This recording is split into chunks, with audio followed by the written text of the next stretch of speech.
Assalamualaikum warahmatullahi wabarakatuh. Perkenalkan, nama saya Audy Permatasari, NPM 22201033123. Saya adalah mahasiswi jurusan Manajemen Konsentrasi Sumber Daya Manusia dari Universitas Tidar.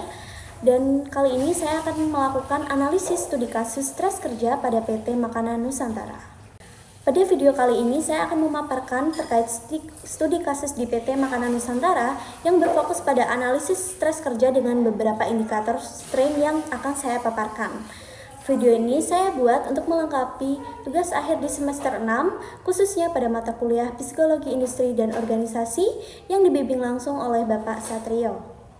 Untuk studi case akan saya bacakan, yaitu tentang Divisi Produksi pada PT Makanan Nusantara di Pabrik Utama Karawang Barat bertanggung jawab atas pemrosesan makanan instan siap saji yang setiap harinya harus memenuhi target sebanyak 45.000 unit per hari.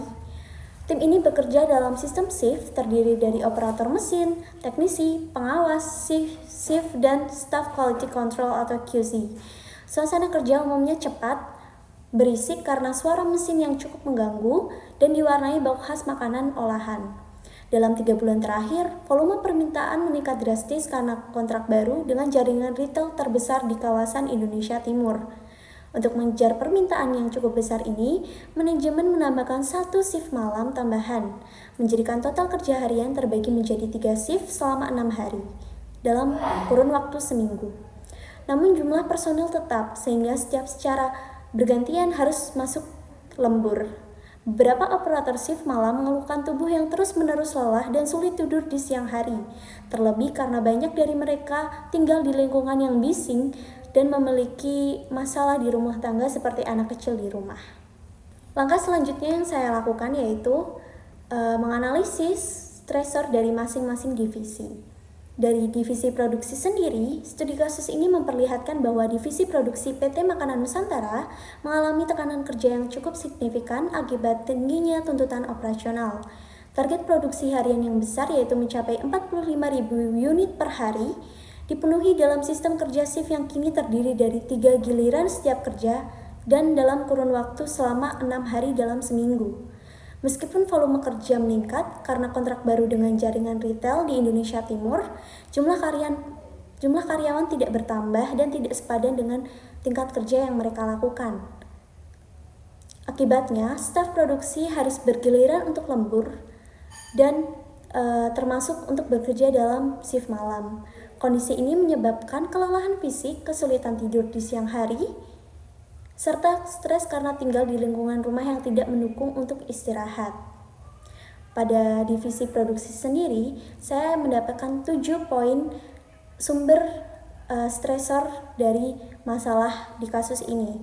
Yang pertama yaitu target produksi tinggi mencapai 45.000 unit per hari tanpa adanya penambahan karyawan. Yang kedua, sistem kerja shift 3 kali sehari selama 6 hari seminggu dan ditambah dengan lembur. Yang ketiga yaitu kelemahan fisik atau kelelahan fisik dan gangguan tidur karena shift malam dan lingkungan rumah yang tidak kondusif. Yang keempat, perbedaan prosedur antar shift memunculkan kebingungan dan konflik internal. Yang kelima yaitu koordinasi buruk saat mesin rusak, seperti teknisi ragu dan pengawas lambat dalam memberi arahan. Yang keenam yaitu ketegangan akibat saling menyalahkan. Dan yang terakhir adalah kabar otomatisasi seperti kekhawatiran kehilangan pekerjaan dan keterampilan yang sudah dianggap usang. Sementara di divisi marketing juga menghadapi stres yang tidak kalah beratnya dengan divisi produksi. Meskipun bekerja di lingkungan yang lebih nyaman, tim ini dibebani tanggung jawab yang lebih besar untuk meningkatkan penjualan di tengah menurunnya performa di kota besar. Mereka dituntut untuk menyusun kampanye digital yang berdampak cepat tanpa adanya penambahan anggaran yang signifikan. Akibatnya, tim digital marketing harus berkreasi dengan sumber daya yang terbatas, termasuk juga memanfaatkan sistem barter kepada influencer kecil. Ketika hasil tidak sesuai dengan yang diharapkan, mereka harus diminta untuk menjelaskan performa mereka secara rutin kepada para atasan. Tekanan emosional meningkat seiring dengan banyaknya keluhan pelanggan di media sosial dan harus menuntut respon cepat daripada admin. pada divisi marketing sendiri, saya sudah menganalisis sumber stresor dari divisi ini. Saya mendapatkan 7 poin. Yang pertama yaitu tuntutan peningkatan penjualan dengan anggaran yang sangat terbatas.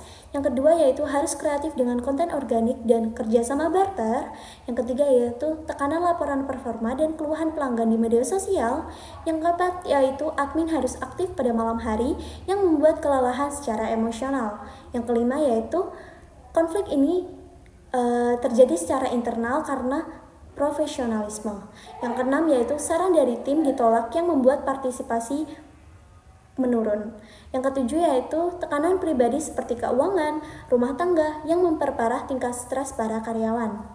Setelah mengetahui sumber-sumber yang menyebabkan stres karyawan di studi kasus yang kita bahas, maka saya akan menjelaskan tentang dampak stres atau strain yang berdampak langsung kepada karyawan.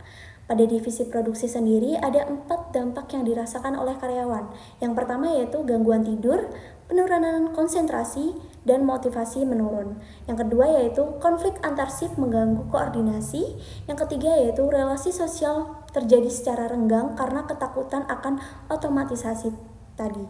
Yang keempat yaitu absensi dan izin sakit terjadi meningkat karena banyaknya karyawan yang kelelahan.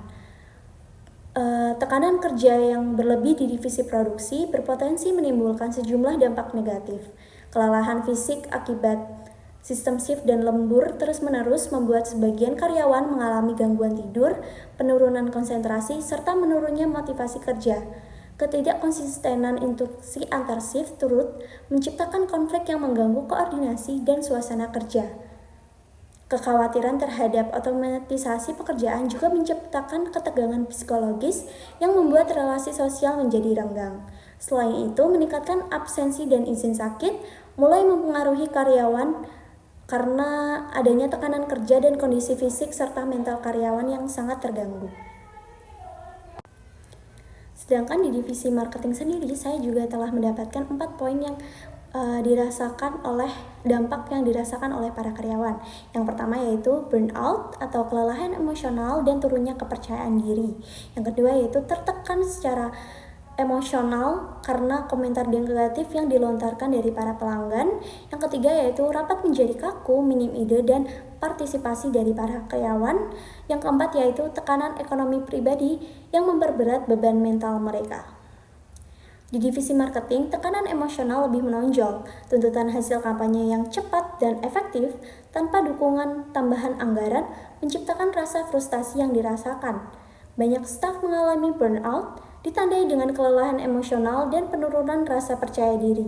Interaksi dengan pelanggan di media sosial yang penuh keluhan negatif membuat beberapa karyawan merasa kelelahan dan tertekan. Minimnya ruang partisipasi serta tidak didengarnya ide-ide kreatif semakin memperburuk suasana kerja yang terjadi. Akibatnya, rapat menjadi kaku dan hanya sedikit yang berani bersuara. Ditambah lagi, tekanan ekonomi pribadi membuat beban mental staf semakin berat, menciptakan dampak kumulatif yang mempengaruhi kinerja dan hubungan antar kolega. Metode pengukuran strain. Untuk memastikan bahwa stresor benar-benar berdampak pada individu, tentu diperlukan pengukuran secara sistematis. Salah satu metode yang dapat dilakukan yaitu dengan questionnaire self-report yang mengukur persepsi stres dan tingkat kelelahan kerja. Alat ukur seperti Maslow's Burnout Inventory atau MBI dapat membantu mengidentifikasi kelelahan emosional, dipersonalisasi, dan berkurangnya pencapaian pribadi. Sementara itu, Perceived Stress Scale atau PSS atau persepsi stres individu dapat mengukur seberapa besar individu merasa hidupnya penuh dengan tekanan. Selain itu, data objektif seperti frekuensi absensi, keterlambatan, serta peningkatan keluhan atau kesalahan kerja juga dapat menjadi indikator strain. Wawancara dan observasi langsung juga bisa digunakan untuk menangkap ketegangan interpersonal yang tidak dapat direkam secara kuantitatif. 3 strain yang paling berdampak. Di divisi produksi, 3 strain yang dinilai paling berdampak buruk adalah kelelahan kronis, konflik antar shift, dan kecemasan terhadap otomatisasi. Kelelahan kronis mengganggu kinerja dan keselamatan kerja karena karyawan dinilai menjadi kurang fokus dan rentan melakukan kesalahan. Konflik antar shift memperburuk efektivitas tim dan menciptakan suasana kerja yang sangat tidak kondusif. Sementara itu, rasa tidak aman karena otomatisasi menciptakan tekanan psikologis yang berat dan berkepanjangan yang dapat menurunkan loyalitas terhadap perusahaan. Sedangkan di divisi marketing, strain yang paling krusial adalah burnout akibat tekanan performa dan media sosial, hilangnya partisipasi karena merasa tidak didengar, serta tekanan finansial yang tidak dapat ditangani. Ketiga hal ini menurunkan semangat, kreativitas, serta menimbulkan frustasi dan kelelahan emosional yang pada akhirnya berdampak pada produktivitas dan keharmonisan kerja tim pada perusahaan di PT Makanan Nusantara tersebut. Strategi intervensi pengelolaan stres. Untuk strategi ini dibagi menjadi 3 tingkat. Yang pertama yaitu tingkat organisasi, tingkat tim, dan juga tingkat individu. Untuk tingkat organisasi, strategi intervensi yang cocok yaitu yang pertama, evaluasi sistem kerja dan jadwal shift yang lebih manusiawi. Yang kedua yaitu pelatihan komunikasi antar shift dengan menghindari konflik prosedur.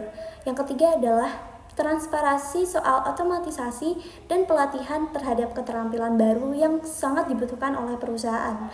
Yang keempat yaitu divisi marketing membuka ruang diskusi, ide, evaluasi terhadap beban kerja dan menambah dukungan sumber daya. Yang kedua yaitu pada tingkat tim, yang pertama adalah kegiatan team building dan yang kedua yaitu mentoring staf baru dan penguatan kepercayaan diri. Serta tingkat terakhir yaitu tingkat individu. Yang pertama yaitu layanan konseling dan pelatihan manajemen stres kerja. Dan yang kedua yaitu ruang istirahat yang mendukung tentang pemulihan mental yang dirasakan oleh para karyawan selama ini. Baik teman-teman yang telah menonton video saya ini, saya ucapkan terima kasih. Mungkin itu saja yang bisa saya paparkan pada materi kali ini. Mohon maaf bila ada kesalahan dalam pemilihan kata dan juga kekurangan atau kurang adanya data yang saya buat untuk menganalisis pada kasus studi kali ini. Terima kasih. Wassalamualaikum warahmatullahi wabarakatuh.